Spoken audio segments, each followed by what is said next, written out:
Today's session मेरी basically expectation ये है कि जस्ट नीड टू अंडरस्टैंड कि हम कैसे मार्केट में किस साइकिल में इन्वेस्ट करके बेटर रिटर्न गेट कर सकते हैं, क्योंकि मैं ऑलमोस्ट लास्ट 2 ईयर्स इन्वेस्टेड हूँ। बट कई बार ऐसा होता है कि मार्केट को समझने में टाइम लगता है।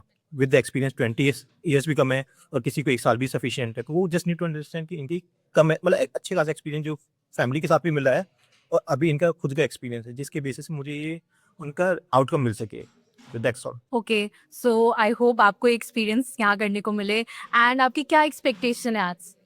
Expectation would be to get better understanding about multi-baggers. Okay कि ओके।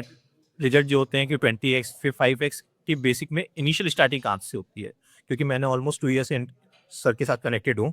बट ऑफलाइन मेरा फर्स्ट टाइम है, बट नीड टू अंडरस्टैंड कि वो कैसे ग्रैब करते हैं, क्योंकि हर किसी की यूनिक स्पेशलिटी होती है।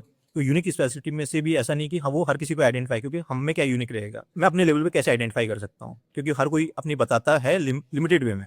तो जस्ट नीड टू मैं अपने आप को ग्रूम करना चाहता हूँ कि वही 20x 50x, क्योंकि ऐसा इजी नहीं है, क्योंकि इस समय मार्केट में विद द टाइम जैसे लार्ज कैप में सर का जैसा रह रहता है कि लार्ज कैप में सेफ है, बट आपको अच्छे रिटर्न्स स्मॉल कैप से मिलते हैं, small cap micro cap, but उसमें अनसर्टेनिटी है। तो आप उन अनसर्टेनिटी को कितना मिनिमम कर सकते हो विद द नॉलेज, कि आप किसी भी स्टॉक्स को कैसे आइडेंटिफाई कर रहे हो, आइडेंटिफाई करने के बाद उसमें आप कितना टाइम दे रहे हो, क्योंकि आपको news market, international market, domestic market सबको ट्रैक करना होता है डेली बेसिस। वो इजी नहीं रहता। वर्किंग प्रोफेशनल, जैसे मैं वर्किंग प्रोफेशनल हूँ, तो मुझे इजी नहीं है कि मैं डेली बेसिस उसे कैसे ट्रैक करूँ। At this moment of time मैंने स्टार्टिंग की है, बट ये है कि मैंने बहुत ज़्यादा हाई एक्सपेक्टेशन से नहीं, फिर मैंने 2 ईयर्स सोच किया, तो मुझे ये पता है कि मैंने हाई टाइम भी देख लिया मार्केट का, कि 23-24 में कितना हाई गया था, अब उससे कितना डाउन आ चुका है।